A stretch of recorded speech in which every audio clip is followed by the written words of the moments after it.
On the morning of the 13th of November 2022, the quiet college town of Moscow, Idaho, woke to a nightmare. 4 University of Idaho students, Kaylee Goncalves, Madison Mogen, Xana Kernodle, and Ethan Chapin, were found brutally murdered in their off-campus rental home. The gruesome crime, marked by its ferocity and mystery, sent shockwaves through the tight-knit community, sparking fear, speculation, and a nationwide manhunt for answers. What unfolded in the weeks and months that followed was a chilling tale of loss, investigative grit, and a community grappling with the fragility of safety. This is the story of the Idaho College murders, a case that captivated the nation and left an indelible mark on those touched by it. Moscow, Idaho is a quintessential college town, home to the University of Idaho and its vibrant student population. Nestled in the rolling hills of the Palouse, it's a place where people leave their doors unlocked and neighbors know each other by name.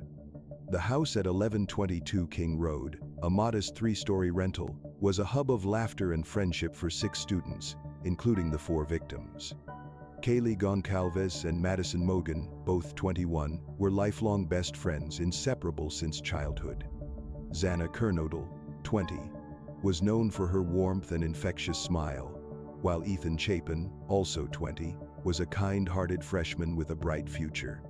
The group was in the prime of their college years, filled with dreams and plans. On the night of the 12th of November 2022, the students were out enjoying a typical Saturday. Kaylee and Madison were at a local bar, the Corner Club, while Xana and Ethan attended a fraternity party. By the early hours of November 13, all 4 had returned to the King Road house. 2 other roommates, who lived on the first floor, were also home but unharmed. What happened between 3 a.m. and 4 a.m. that morning remains a haunting question, but what is known is that a killer entered the house and stabbed the 4 victims to death with a large fixed-blade knife. The murders were swift, brutal, and eerily silent, as neither the surviving roommates nor neighbors reported hearing anything unusual. The discovery came just before noon, when one of the surviving roommates, alarmed by the lack of activity in the house, called a friend for help. That friend, believing someone might be unconscious, dialed 911. Hi, something is happening. Something happened in our house. We don't know what. What is the address of the emergency? 1122.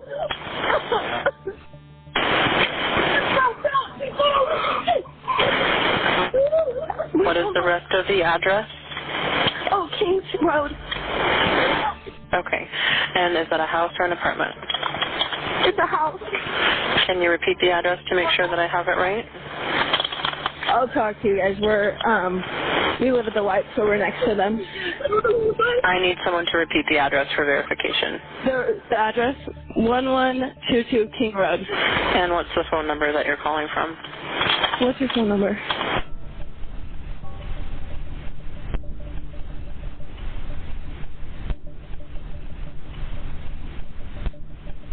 And tell me exactly what's going on. When police arrived, they found a blood-soaked crime scene that would haunt investigators. The victims had been stabbed multiple times, primarily in their beds, suggesting they were attacked while sleeping or caught off guard.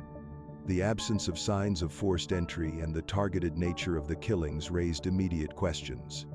Was this a random act, or did the killer know the victims? The Moscow Police Department, unaccustomed to handling homicides of this magnitude, faced immediate pressure. With only 35 officers and no murders in Moscow since 2015, the department called in the Idaho State Police and the FBI for support. The crime scene was complex, with blood evidence suggesting the killer moved methodically through the 2nd and 3rd floors. The murder weapon, a large knife, was missing, and no suspects were immediately identified. Early theories ranged from a random intruder to a targeted attack, but the lack of clear evidence kept the case shrouded in mystery. Public fear surged as rumors spread. Students left campus in droves, and parents demanded answers. The police issued vague statements, urging vigilance while withholding key details to protect the investigation. This secrecy, while standard, fueled frustration and speculation. Social media platforms, particularly Reddit and TikTok, exploded with amateur sleuths dissecting every detail, from the victim's social media posts to grainy surveillance footage. Some speculated about a jilted ex-partner, while others pointed to a serial killer. The pressure on law enforcement was immense, as the community grappled with the idea that a killer was still at large. Investigators focused on reconstructing the victim's final hours. Kaylee and Madison had been at the corner club until about 1:30 a.m., then grabbed food at a food truck before heading home. Xana and Ethan returned around the same time. Surveillance footage from the food truck, later released to the public, showed Kaylee and Madison laughing and chatting, unaware of the horror awaiting them. Phone records, witness statements, and digital forensics became critical, as did the surviving roommates' accounts, though they reported nothing unusual until the morning.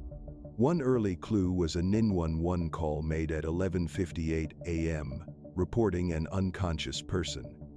This puzzled the public. Why unconscious and not murder? Police later clarified that the caller, likely in shock, may not have fully grasped the situation. The turning point came from a seemingly minor detail: a white Hyundai Elantra spotted near the crime scene in the early morning hours. Surveillance footage from the area, combined with tips from the public, led police to focus on this vehicle.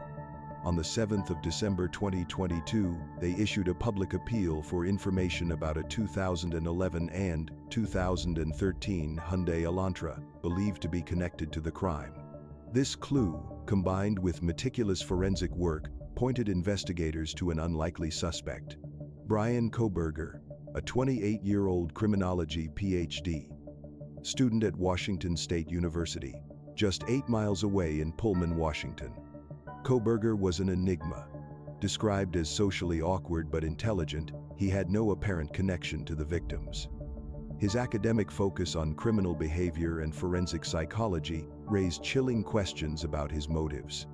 Police tracked the white Elantra to Kohberger's apartment, and DNA evidence, specifically a sample from a knife sheath found at the crime scene, matched genetic material recovered from trash at Kohberger's family home in Pennsylvania, where he had driven for the holidays.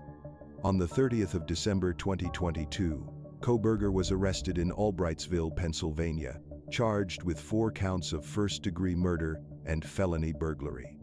Bryan Kohberger's arrest shocked those who knew him. Classmates called him quiet but opinionated, with a deep interest in crime.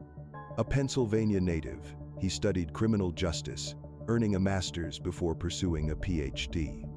Investigators speculated the Idaho murders were a thrill kill or an attempt at a perfect crime, but no clear motive or victim connection emerged.